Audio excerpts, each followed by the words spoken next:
I want to welcome everyone to Confident Networking, Transform Awkward Encounters into Business Relationships.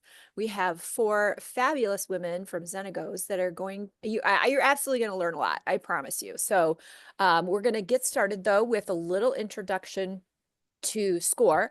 We want to make sure that you're taking advantage of all the resources that we offer to the small business community.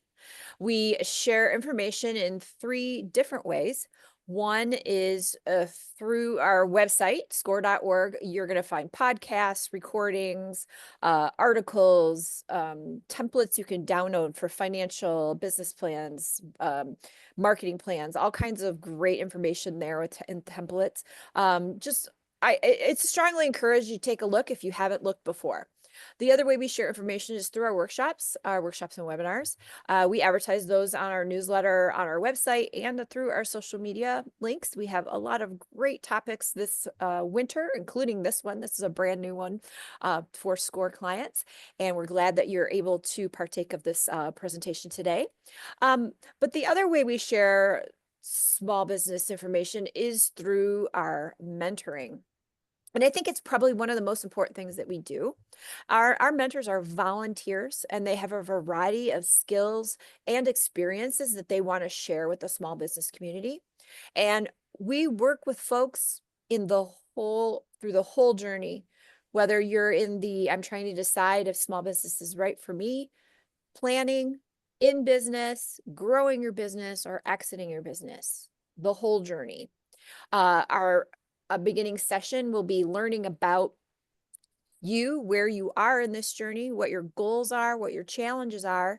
And that mentor is going to work with you to come up with a plan so that you can be successful. Often, this is an ongoing relationship, and often your primary mentor will bring in other mentors as your needs change to make sure you're getting everything that you need. So, next question, how do you get a mentor? There are multiple ways on the score.org website to get a mentor. The easiest is probably to put your zip code into that zip code match me box. That will assign you to the chapter that's nearest you. We'll ask you a couple quick questions. That information will be used to match you to the mentor with the experience and knowledge that you need. So definitely take a look at the website, look for that mentor matching box. And if you don't have a mentor, consider doing that going forward. We are recording today, and we will be posting that recording on our website. I'll put that information into chat a little bit later as soon as we know we've got everyone here, so that everyone has that information so that they can rewatch the presentation today should they like to do that. So I'm going to go ahead and turn it over to Karen. I believe she's going to start us off today, and there you go. Thank you, Teresa, for that kind introduction. We're thrilled to be here today. I always love SCORE. Nothing you can do better than getting yourself a SCORE mentor. Please do today engage in the chat. And why don't we get started with what it is that you are marketing? Tell us also what you find challenging about networking. So excited to see so many people here getting a good start to their year working on their networking. I'm Karen Baldischwieler. My colleagues call me K14, so they don't have to pronounce my crazy 14-letter Swiss last name. I'm one of the four co-founders of Zenagos. We call ourselves the Zenagos experts, and all four of us are here today. We have extensive experience in networking, sales, and marketing. Monica is the master of the complex deal involving combinations of private companies, nonprofits, governments. As one example, she negotiated a ground lease for a $13 million private public aviation project in North Carolina. Stacy has advised branded companies, including Fidelity and Land's End, but she spent the last 2 decades helping a wide variety of small businesses to improve their digital marketing and technology.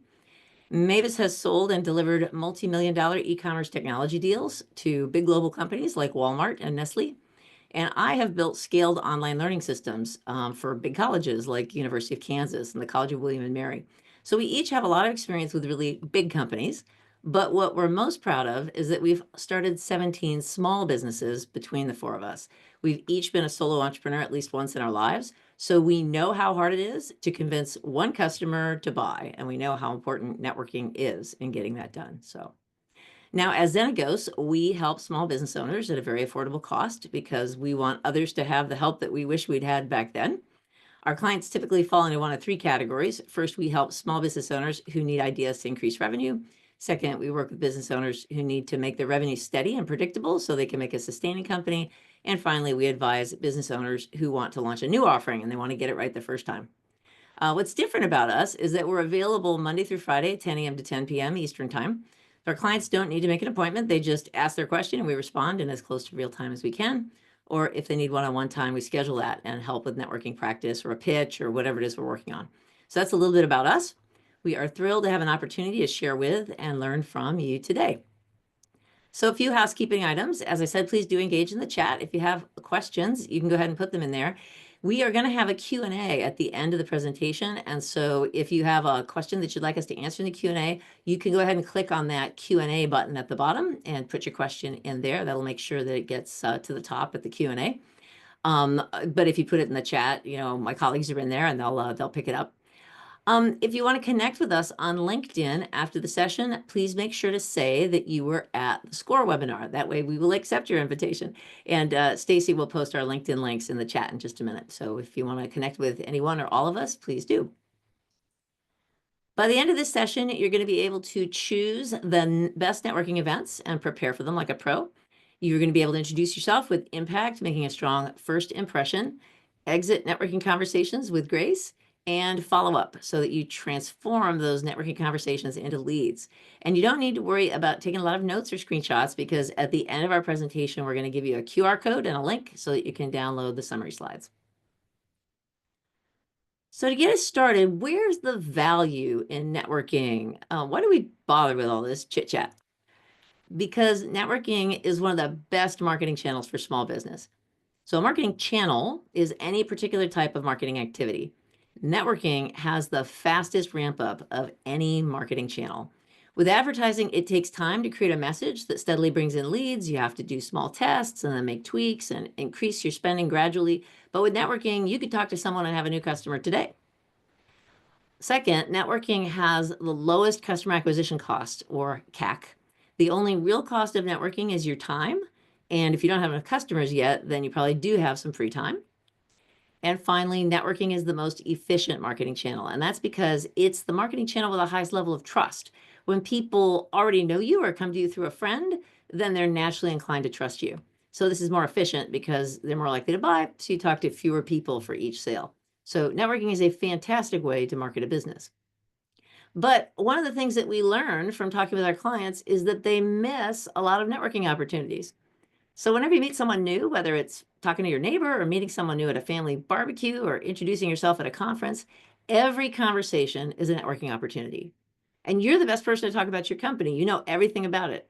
So you don't want to miss any opportunity. But how you handle each opportunity matters. You don't want to just go blabbing on and on about your company at the family barbecue. You'll become an outcast. So talking too much about yourself is a common networking mistake. Another big mistake that we see business owners making is that they just start selling right away. So for example, we had a client who used to go to conferences to find customers. So she walk up, start talking to someone, and the second it became clear that that person wasn't a potential client, she'd just get out of the conversation and go looking for somebody who could be a potential client. So we call this the speed dating approach.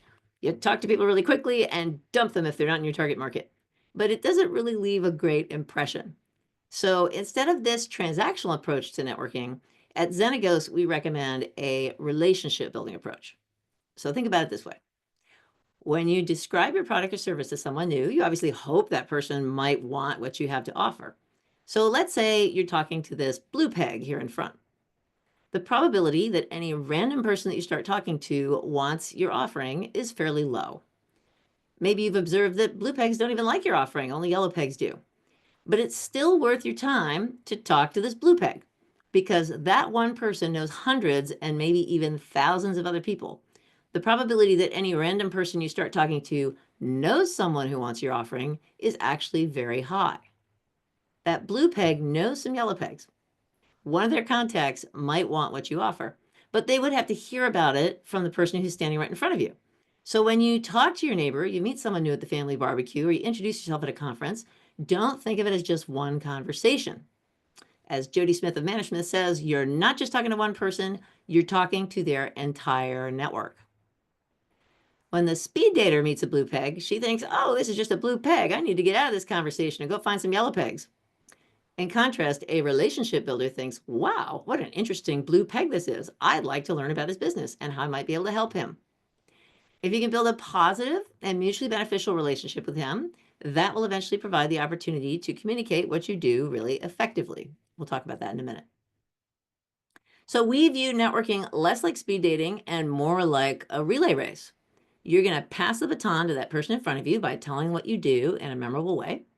And then you hope that they will pass that baton to some of their contacts by telling them what you do when they need your services.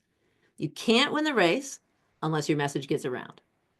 If you can describe your offering in a memorable way, you make that person's network work for you. So this relationship builder approach is more fun and it will make each conversation much more powerful. But how do you create a message that gets relayed? So at Zenagos, we're all about how. We'll give you practical advice that you can start using right away. So the first part of the answer is choose a good place to network. So how do you decide where to network, which events to choose? So if you wanted to find ducks, you would go looking for a duck pond. When you arrived in a new area, you might ask somebody, where's the nearest duck pond? And then you would go there and you would find some ducks.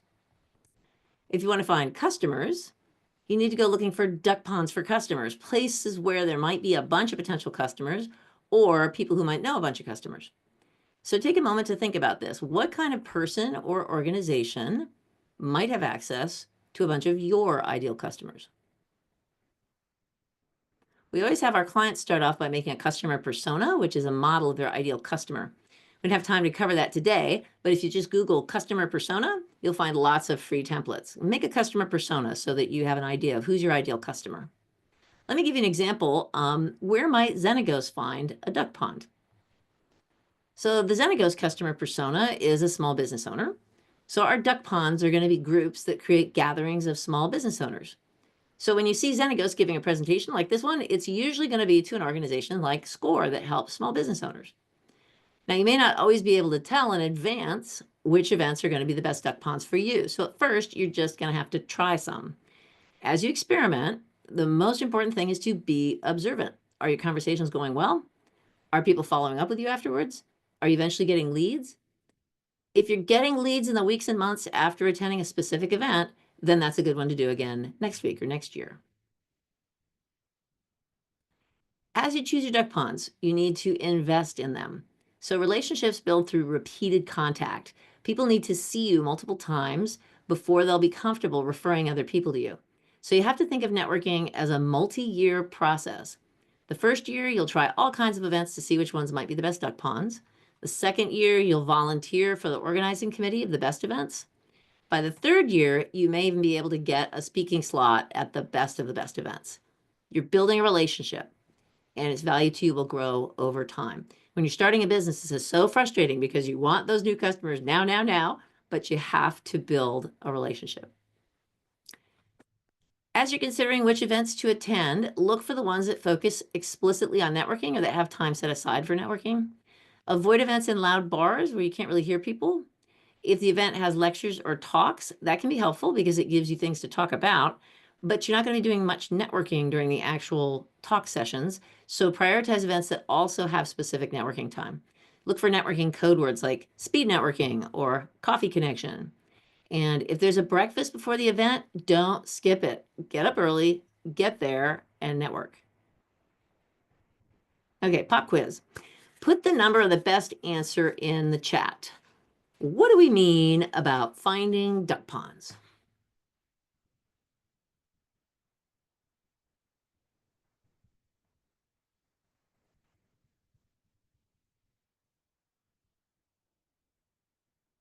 Excellent. That's the best answer is number 2.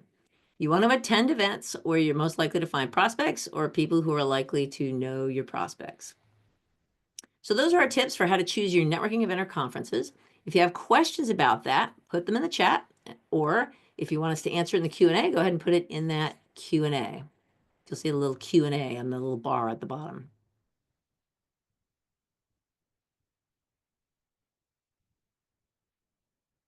All right. But what are you supposed to actually say and do when you network? Let's get into some detail about how to network. Now that you've chosen an event that you want to attend, you need to prime yourself. That's PRIME, and that's our framework to help you remember what you're supposed to be doing when you want to turn conversations into customers. You do the first two steps, P and R, before the event, post and research. You do the middle steps, I and M, during the event, introduction and meeting. And you do the last step, E, after the event. E is for execute. So remember, our acronym for networking with confidence is PRIME, PRIME. So before the event, we do P and R. P is for post. Before the networking event or conference, you should post on social media or wherever your business colleagues can be found. You need to tell everyone in your field that you're going to the event. Why? Because telling everyone commits you. After posting, it's going to be a lot harder for you to bail at the last minute because it's rainy or you're tired or whatever. And if you put it out there that you're going, people who know you may see that you're going and ask to connect there. And even people who aren't going may see your post and want to connect. So here's a sample post. I'm going to be at BigCon on February 10th at the convention center. If you're going to be there, let me know so we can connect. Pop quiz. How many of you posted publicly before going to your last event? If you did, give yourself a mental thumbs up. Great job. And if you didn't, this is an opportunity, one easy way to improve your networking game. I see a couple of no's in the chat. All right. So you've posted. Once you've posted, you need to block out time on your calendar. Obviously, block out time for the event itself. Then block out a significant amount of time to prepare for the conference. For me, I block out at least 4 hours on 2 different days in the 2 weeks before. I'm going to tell you what to do with that in a minute. Then block out double that amount of time for your follow-ups after the conference. So for me, that's at least 8 hours on the 2 working days after the conference. Now, I know this seems like a lot, but if you want your networking events to result in sales, then you must commit this time. The posting and research beforehand maximizes your valuable time at the event, and the follow-up time afterward is what actually creates the leads. If you're not putting in the prep and the follow-up time, then you're letting valuable sales leads slip right through your fingers. Okay, pop quiz. Put the number of the best answer in the chat. Why should you post in advance about attending your upcoming event?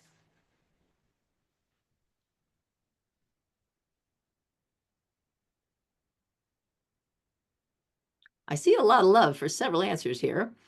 I think the best answer is 3. It reminds people in your network that they like you and they want to connect with you. And if they see your post, they might arrange to meet with you at the event.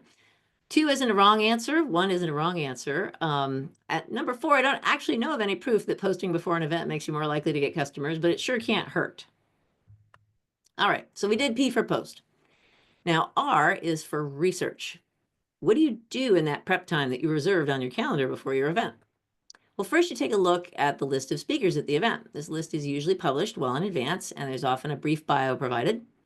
So go a step or 2 further and look up their profile on LinkedIn, visit their website, watch a couple videos, jot down a few key points that you'd like to remember about their background. These could serve as questions that you might want to ask them, or at a minimum, they could provide a way for you to open the conversation with them. If you're the kind of person who gets nervous about walking up to strangers, like I am, having a couple points about things that you have in common could be a much more comfortable way to break the ice. Like, oh, you're from Eagle Rock? I grew up in LA too. People put a surprising amount of information about themselves and their company on their website. Here's a hot tip. Go to the careers page and see what positions they're hiring for. This will tell you a lot about what the company needs if they have a careers page. All right, pop quiz. How many of you researched Xenagos before coming to this webinar today? Do any of you know my favorite drink or my favorite NFL team? I got another no. Do any of you know any of Monica's favorite activities? You could have gotten that information by going to the About Us page on the Xenagos site and watching a couple of 30-second videos. So if you did that, give yourself a mental thumbs up. I don't see any yeses, so all of you have an opportunity here. This is another opportunity, one more easy way to improve your networking game. So one reason that we research the speakers is because we know they're going to be at the event, so we can prepare for them. Ideally, you would also get or make an attendee list. So some conferences make you pay for that list. If there's an app for the conference, you can often get the attendees for free inside the app. Or if you're going to a chamber event or other members event, some chambers will allow members to view the registration list before the event. So you can do the same things that you do for the speakers. If you know who's going to be at the event, you can go and look them up and learn a few things about them, find the people that you'd like to talk to. Usually the name of the company is listed, but not a bio. So you do have to go look at their LinkedIn and their website. Just do as much as you can with the time you have. You obviously don't have infinite time. So as much time as you can block out, use that to research and prep for the conference. Okay, so once you know who's going to be there, try to arrange some high value connections before the event. If you find someone that you know that you absolutely want to speak to at the event, introduce yourself and tell them how excited you are to meet them in person. Or if it's a chamber or member event, you can email them and ask them if they plan to be there. Maybe they would like to meet before the event for a coffee or stay an extra 20 minutes to chat face to face. It's perfectly normal to email someone in your own chamber of commerce. Your name, company, and email address are all published in the member directory. So here's a simple message. Hi, Lisa. My name's Karen, and I'll be at BigCon next week, too. We run similar businesses, but in different geographies, and I would love to pick your brain a bit. Would you be interested in a short meeting before the conference for coffee? Pop quiz. How many of you scheduled any advance meetings at your last event? If you did, give yourself a mental thumbs up. I see a +1. Oh, I see a thumbs up. Love it. If you didn't, here's another opportunity. One more easy way to improve your networking game. Here's a checklist before you go to the event. Don't worry, this checklist is in those summary slides, so you don't have to copy it down. Practice your introduction and your offering description. We're going to cover those in a minute. Know who you're looking to connect with and have your common ground talking points ready. You did that during your research. Make it easy to provide your contact information and get to your calendar when you're at the event. Old school business cards still work, or use the LinkedIn app to connect, or an e-business card like Popple. And prepare your exit to the conversation. We're going to cover that in a little while too. All right, so those were our tips for how to prepare for your networking event or your conference. If you have questions, again, put them in the chat or put them in the Q&A. I see already some great questions in the Q&A.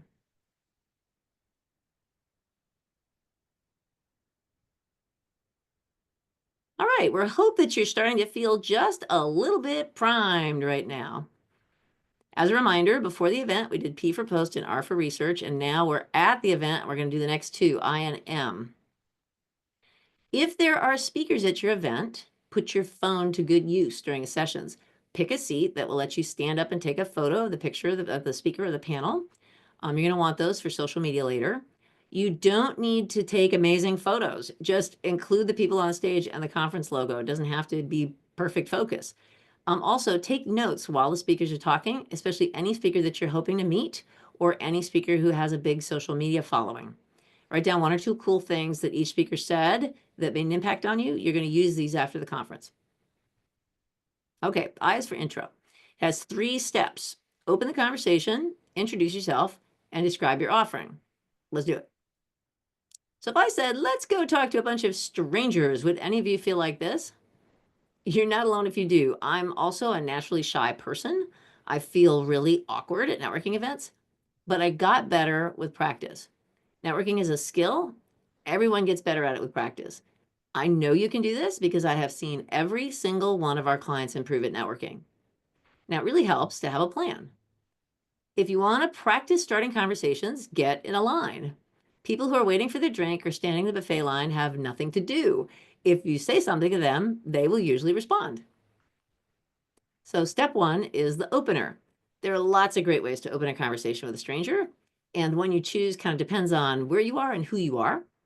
At a networking event, like a Chamber of Commerce meeting where everybody's expecting to network, you can just go with a standard greeting like, hi, I'm Jen Smith, and give them a smile and an offer to shake hands or fist bump. If you're at a conference or some other less structured event, you can start with an inquiry like, so what brings you here today? You can comment on the venue or talk about a speaker at the event. And if you're a funny person, be funny. One of our clients was upset because he froze up at an event and he told us everyone was standing around holding a beer and the guy I wanted to talk to was standing right next to me and I had no idea what to say. And Monica, who's a funny person, said, I'd start with a beer. I'd say something like, is that your favorite beer? So if it can make people smile, go with that. It's always a winner. Step 2 is your tagline. So after you've opened the conversation, sooner or later, the other person will ask, "What do you do?" Or some kind of similar question. So remember how we said that networking is a relay race? This is your big opportunity to get across a message that can be relayed. So you're going to respond with your tagline. This is a catchy phrase that's designed to get the other person to ask you another question. So I used to waste my opportunities. After I graduated from business school, somebody would come to me and say, "What do you do?" I would say, "I'm in mergers and acquisitions for the Washington Post Company, doing competitive analysis and researching buy side deals." Guess what happened? People would just find an excuse to go talk with someone else. Then I worked on my tagline and I started saying this instead: "I buy and sell colleges." I could see the difference right away. People's eyes would light up with curiosity. The funny ones would ask me if I could buy their alma mater and fix the football team. The serious ones would express surprise that a college could be bought at all and would ask me lots of questions about it. People would remember me on the second day of the conference. They would say, "Oh, that's the person that buys colleges." I became a much better networker practically overnight. So here are a few principles for making your own tagline. First, be concise. Shorter is better. I talked to a photographer who takes headshots, like for your website or LinkedIn. And when I asked him, "What do you do?" he said, "I monetize your face." That was short and memorable and kind of funny. Second, no jargon. Keep it simple and don't use industry words that other people don't understand. I met a marketer recently at a networking event who said, "I post all your social media so you don't have to." I got the point right away and I thought, wow, it would be really great to have someone else do that for me. Third, use an image. People are much more likely to remember and pass along an idea that includes a moving image. I met a business broker who said, "I help you sell your business and ride off into the sunset." That image of riding off into the sunset, it's a really strong one for an entrepreneur. And finally, cause curiosity. If you can get someone to ask one or two questions about your business, they're much more likely to recall the conversation later. So I talked to a person who runs a fractional COO business, and she said, "I do all the things for your business that you hate to do." I had a lot of questions like, how do you do that? How can you manage a bunch of really different businesses all at the same time? You know that you've generated curiosity when that person leans in and asks some follow-up questions. When that other person says something like, "That's interesting, how do you do that?" That's it. That's the moment when you deliver step 3, your offering description. So your offering description is the baton that you hope your conversation partner will deliver to the people in their network that are your target customers, those yellow pegs. It should only be 1 or 2 sentences, really brief. And there are lots of ways to create an offering description that gets relayed. You're going to have to experiment until you come up with one that's right for you. So you'll know it's working when you start getting new potential customers that are referred by people that you met when you were networking. Here's some ideas that work for many businesses. You can give examples of great results that you've had for your customers. I'll give you an example of that in a sec. You can describe a typical client or something that a typical client might say. I'll give you an example of that too. You can list the benefits of your offering, or say why your offering is better than other options, or you can explain why your customers choose you. So choose one of these ideas, give it a try, and see if you get results. If you don't see results after a few months, try a new one until you do. So here's a B2C example. The owner of Leela's Catering has this for a tagline: "We make you the best party hostess ever." And when somebody leans in and asks a question, she says, "We cater small bites and desserts for any occasion. People choose us when they want their event to be the party of the year." So Leela's went with an explanation of why customers choose them. Here's a B2B example. The owner of Aries Multimedia Agency has this for a tagline: "We make your brand pop." When someone leans in and asks a question, he says, "Aries creates docu-style storytelling videos for new product launches. We just launched a trailer for Sega's Sonic X Shadow video game launch. It hit 1 million views." So they decided to give an example of the results they got for a customer with a familiar brand. Pop quiz. Put the number of the best answer in the chat. What should you be prepared to do at an event?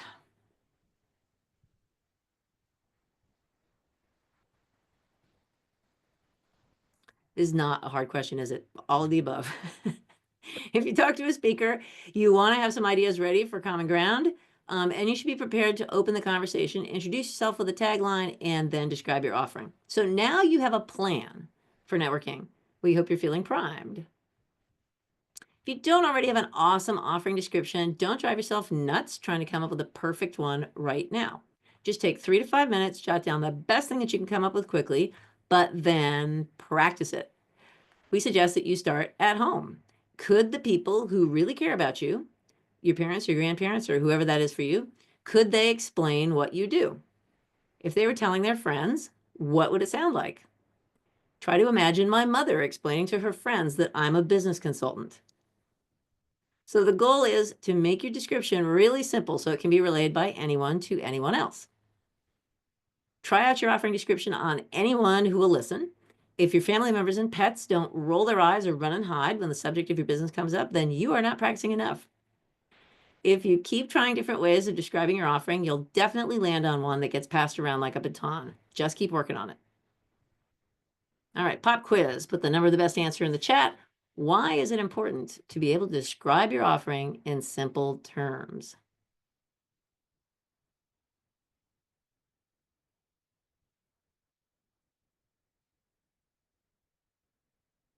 This one's a little harder, but I agree. It's number one. A simple message is more likely to get passed along. So those are our tips for what to say at your networking event or conference. So if you have questions about that, put them in the chat or in the Q&A. I'm looking forward to getting to them.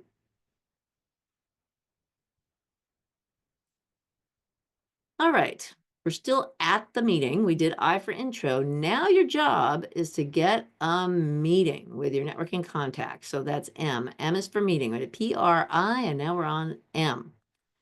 It's hard to build a real relationship in a quick meeting at a networking event or conference or in the buffet line. So your goal should be to get a one-on-one meeting after the event. At that meeting, you'll have enough time to explain what you do and the kind of customer that you seek, and the other person will too. But your time is limited and precious. You don't want to follow up meeting with every person you meet. It's a balance. Do you want to talk to that blue peg you do want to talk to that blue peg in front of you? Don't be rude. Don't be a speed dating networker. But you also want to make as many valuable connections as you can.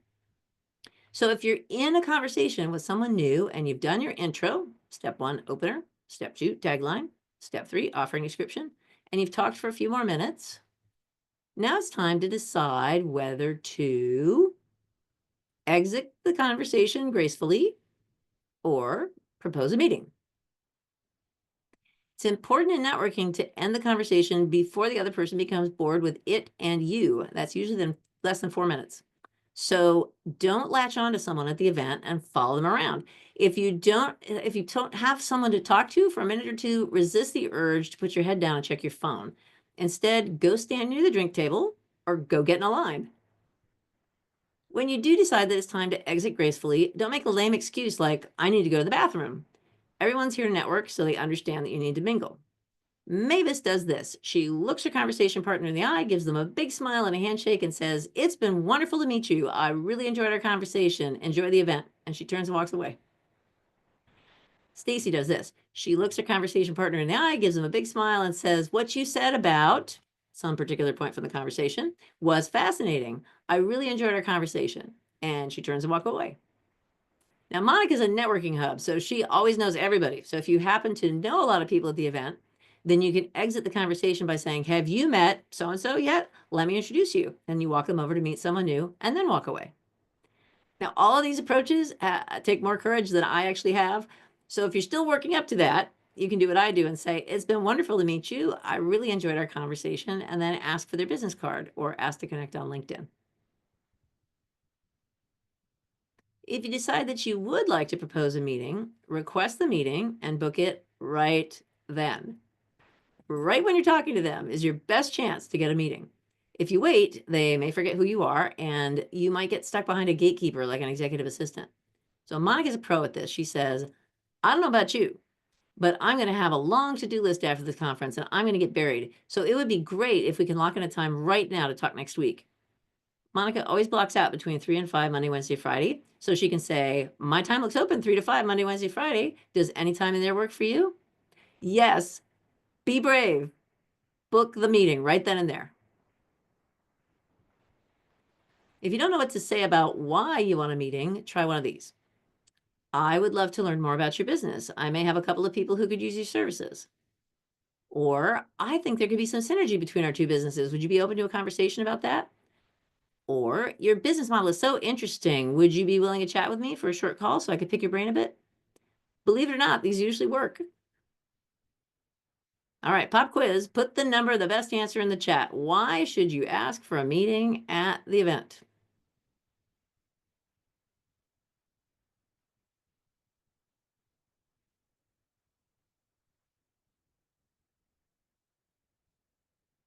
That's it. It's number two. The others are really about sales, but you don't want to think of the person as a prospect too quickly and start selling. Instead, you want to think about how you can help them so you can build a relationship. The sales will come. Trust me.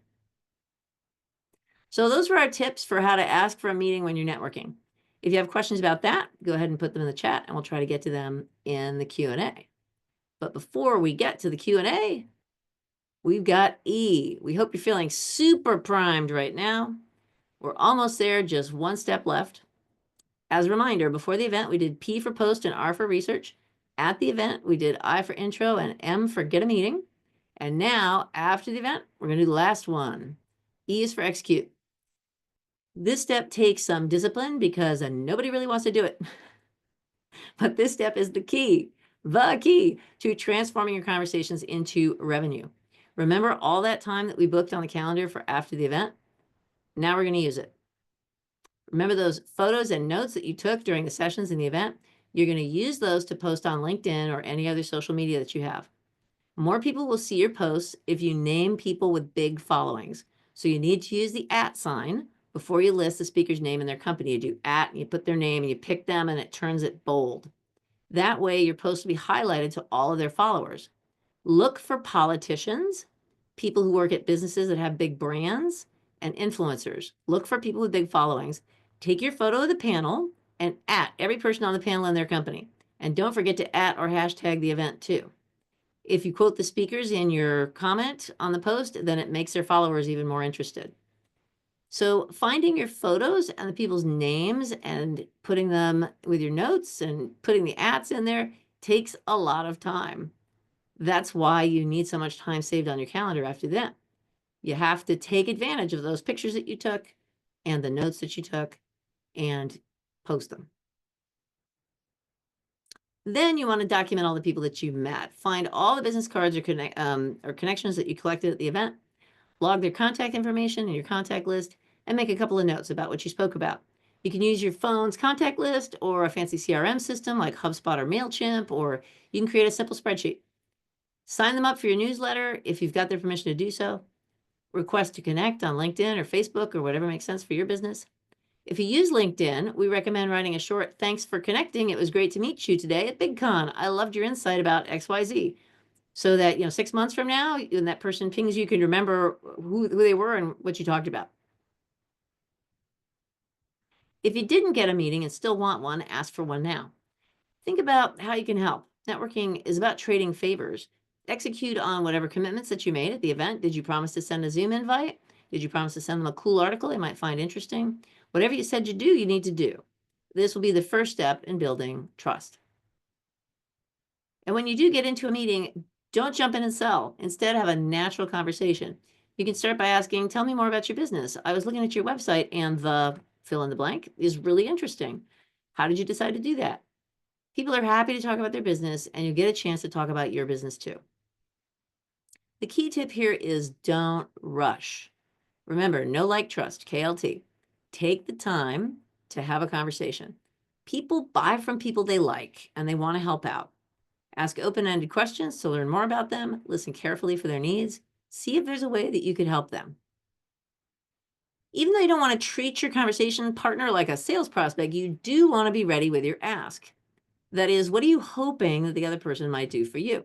Experienced networkers will often help you out by saying, "What can I do to help you?" Remember, don't tell them that you need customers. Everybody needs customers. For example, if you're a caterer, don't say, "I do catering. Let me know if you need any catering." People don't like being sold to, but people do like helping other people out. So instead of asking if they are a customer, ask if they know your customer. Here are 2 ways to do that. Number one, you could describe your customer in a memorable way. So for example, say, "My clients are elite law firms and consulting firms. They have demanding clients, so their catering has to be perfect. If you know anyone like that, I'd love to be introduced." Or number two, Describe the kind of person that you're trying to meet. So for example, say, I'm looking for people who run associations for office managers. If you know anyone like that, I'd love to be introduced. Networking is about helping one another out. So be ready to say how the other person could help you. And obviously, don't forget to ask how you could help them. Just keep building relationships and trying to help the people in your network. Over time, you will find new customers and you'll make lots of other cool friends.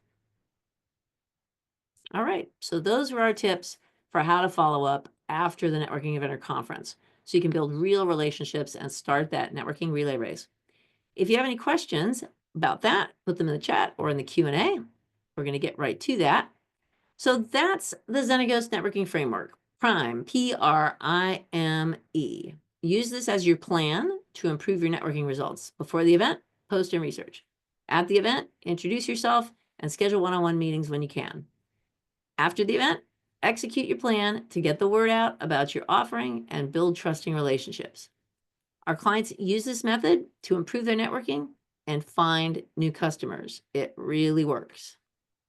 Last pop quiz. What did you think of our networking webinar? We hope that there was at least one new thing in there that will help you up your networking game and add value for your business. Please put some feedback in the chat. We're always trying to make our presentations better. And while you're doing that, I'm going to put up the QR code as promised for our PDF takeaway that covers this material about networking. To get the summary slides, use your phone camera to grab this QR code, and we'll email you a link so you can download the PDF with the slides. Stacy's also going to put the QR code link directly in the chat in case that's easier for you. Also, on the page that you get with a QR code or link, there's a green link that says book a call here. If you click on that, you can schedule a free 15-minute one-on-one session with Mavis. If you do schedule a session, you can have a practice networking session. You can try out your introduction, talk about some duck ponds, and experiment with some questions. I promise she won't try to sell you any consulting or anything else. She will just help you with networking. So thank you, all of you, for spending some of your valuable time with us today. We truly appreciate you. And now let's get into some questions. Mavis, what did you find as a good question for us? If you open up the Q&A, it looks like we have 10 questions right now. So I think you can just start there. Okay, so where is a good place to find lower cost or no cost networking events? Who wants that one? Mavis, why don't you give us a go? Sure, I'll give that a shot. So this is one of those things where it's trial and error. You kind of have to first start with who am I looking to meet? Who's my target persona? Who knows where will those people be, or people who know those people, or people who sell to those people? So kind of broaden your mind about who you want to meet, and then start thinking about like, okay, well, who knows people like this and where do they congregate? If you can't think of exactly where your target customer might be, maybe it's go to a place where people who know your target customer or sell to your target customer. But networking is definitely one of those things where you kind of have to say, all right, I'm going to try these 3 or 4 different avenues, and then I'm going to go and I'm just going to meet people, and I'm just going to be open, and I'm just going to have an open mind and see what people talk about and let them know what I do and who I'm looking to meet. And you will quickly see, like, this event worked pretty well, this event didn't work at all. And then you'll find a path to keep pursuing. Okay, well, if that one worked, maybe this other similar event will work. But it's definitely effort. Yeah, and there are also, you can look online, there are different groups that are meetups that might be within your customer target area. And also, for example, in the Boston area, we're members of the Charles River Regional Chamber, and they have free events. You don't actually have to be a member to attend, so there could be things like that in your area also. So you could also check out business chambers in addition to meetup groups online. Okay, the next question is related. Are there sources that curate high quality networking events grouped by customer segments? So it's basically, can you pay to get a more targeted networking event? Those are called conferences, and they're often very expensive. So, they can be, if they're local to you and you don't have to pay for an airfare and a hotel and all of that, maybe you can get in for a few $100s. Or you can try to just ping people and see if someone could get you a guest pass for half a day or a day and check it out. But usually, the other thing to do is there are professional networking groups. So like BNI is one, for example, and they all have different rules about how often you have to go and what time of day you meet, and you can't skip meetings and you have to bring new guests all the time. So you kind of have to check out what feels right to you. But these events are designed for networking. So it's not at all awkward. You're supposed to go there. You're supposed to tell everyone what you do, and people are supposed to refer other people to you. But again, that's a paid service. Okay. Next question. Meta is used to promote the business to consumers, be they retail or wholesale. How does posting that I'm attending a networking event appeal to them? They don't attend such meetings. So I'll go ahead and take that one. Yeah, every field's a little different. And so, in some fields, it may, like posting that you're going to an event may not, be relevant. You obviously have to use your judgment about whether you should be posting before you go to an event. But you probably, if you hadn't done that kind of thing before, have noticed that a lot of other people do that. And now that you think about it, you're like, gosh, I see people doing that on LinkedIn all the time. Why are they doing that? It's because they're trying to remind people that they're out there. And even if that person is not going to the event, they think, oh, Karen's interesting. She's going to the, gaming event or whatever. And so, it has that purpose, but it may not have an immediate purpose in your network if that's not your field of business. So that's a fair question. Next one, when we're posting about the event, I'm assuming that we do this on our business page and not on our personal page. Monica, you want to take a go at that? Sure. There is value in posting on both. You never know who in your personal would actually know some others that may be part of your duck pond. And know where those other duck ponds are. So be sure you're posting on both your personal and the your business account, and make sure that you are still doing some of those retags at the end of those events as well. Julie had a kind of a similar question to the first one, which is how do you find free networking events? And yeah, when you're a small business, like free is the magic word. And so, look in your community newspaper and see what kinds of events are going on in your community. And you're going to have to hunt and peck until you figure out the ones that work for you. But, once you'll find one or two events that are just the really good ones for you. And those are the ones that you invest in. We talked about that kind of multi-year investment process. And you go, even if you don't have something to do at the event, so that other people see you, and you make sure that the people that you're working on in your network will see you at the event. Yeah, you may actually find that you're going to go to an event and you directly don't find someone. However, if you put that out to the space, to the others, they may actually know someone. So in the very beginning, just go and meet people. Meet people, ask questions, tell them what you're looking for. They may not be your person, but they may know your person. They also might have ideas of other events that you could go to that are free. Yeah.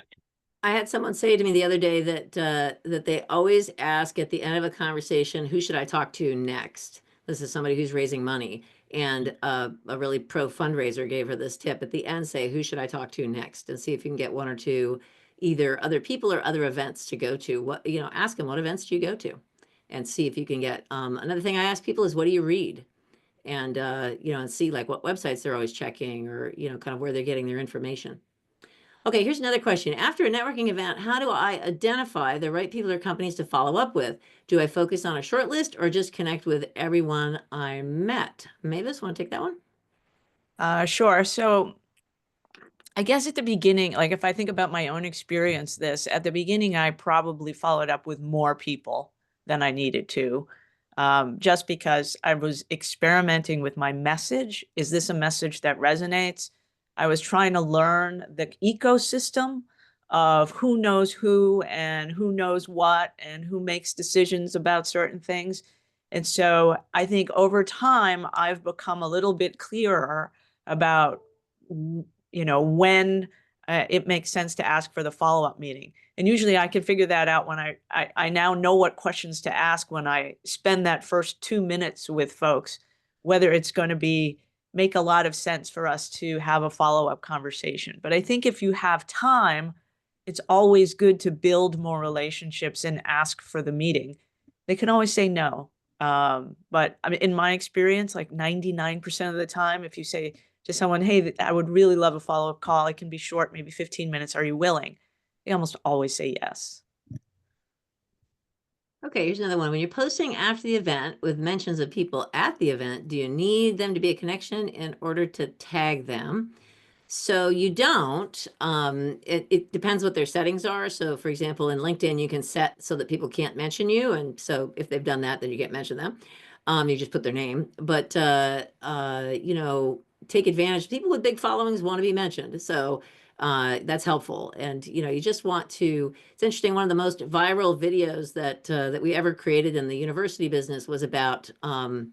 We were buying 300 Apple laptops and setting them up for all of our students. So 300 students were going to get their Apple laptops all in one day.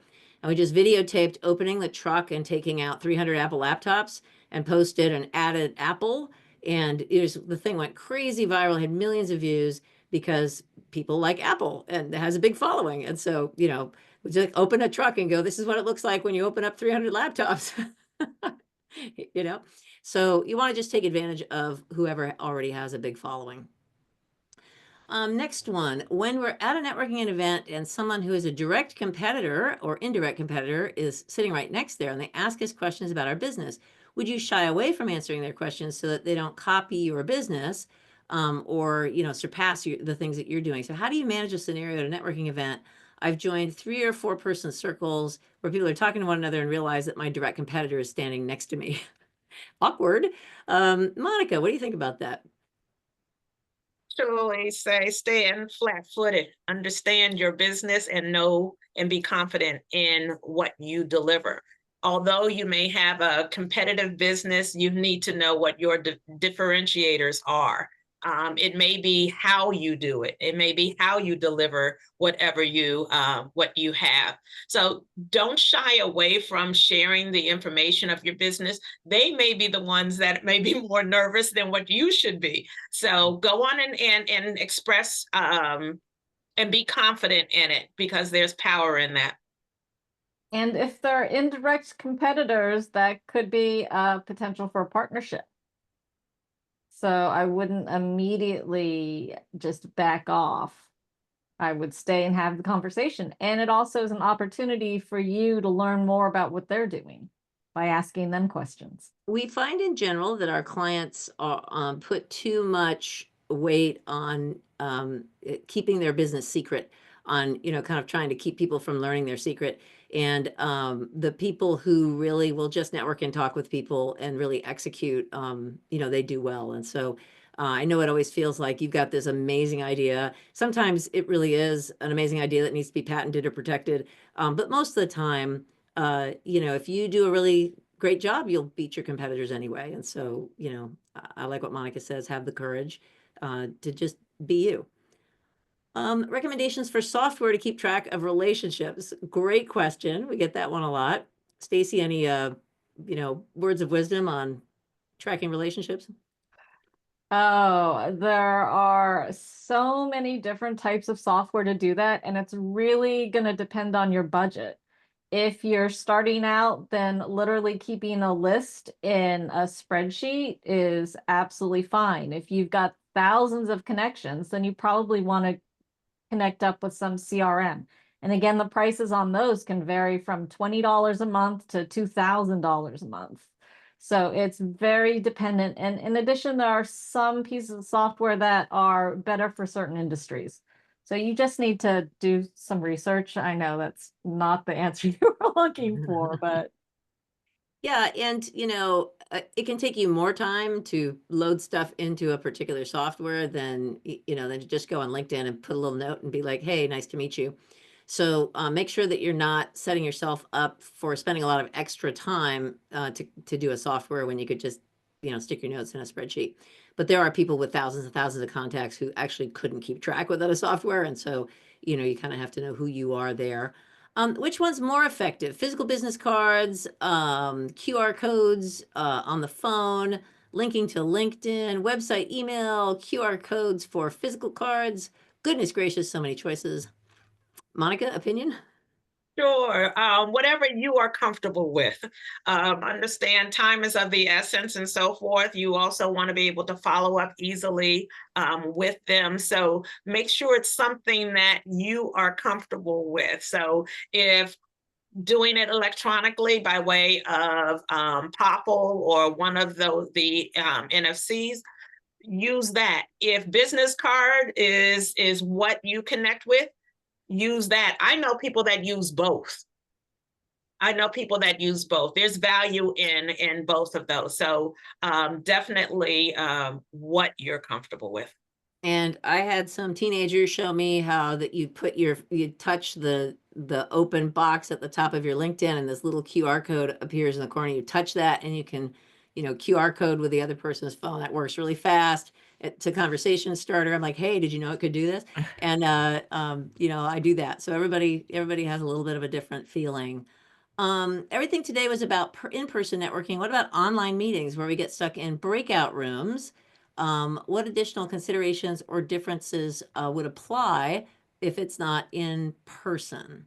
Mavis, a theory? Yeah, so I think a lot of what we talked about today still applies. I would still do the research. So you usually know who's going to be speaking or who's on the panel at a webinar.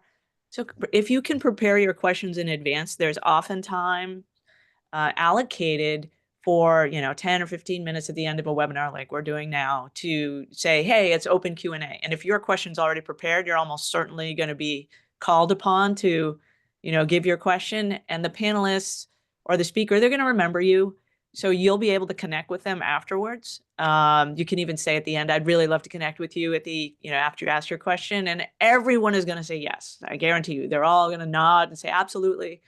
And they'll provide you their contact information. And then, yes, follow up, connect with them on LinkedIn, ask for a meeting. They will say yes. Everyone I've ever followed up with in a virtual meeting where I've said, hey, I really enjoyed what you said about blank. Would you be willing to talk to me about more about blank? They've always said, yeah, sure. I say, I only need 15 minutes. They're usually okay. All right, next one. How do you identify events where C-suite or senior leadership is most likely to attend? So having been C-suite and senior leadership, a couple of comments there. So one is the conference is usually named that. It's usually, CFOs, blah, blah, blah, or, CIO, blah, blah, blah. So the name of the conference typically includes that.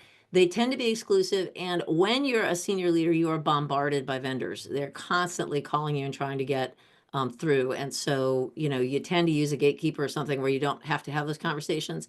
So going to an event with senior leaders at it can be a hard place to actually break through. I think most people who make their living as salespeople cracking through to senior leadership network their way to that person. So they'll look on their LinkedIn, see who they know in common, and try to get one of the people they know who knows that person to introduce them. It's a little bit better than trying to go to an executive conference and crack executives at the conference. They tend to be taking them to play golf or do something fairly sort of exclusive, where having a sales conversation is a little bit awkward. And if you're a vendor at a conference, they tend to want to kind of put a label on you. You're a vendor, which is a warning to everybody else that they don't want to talk to you.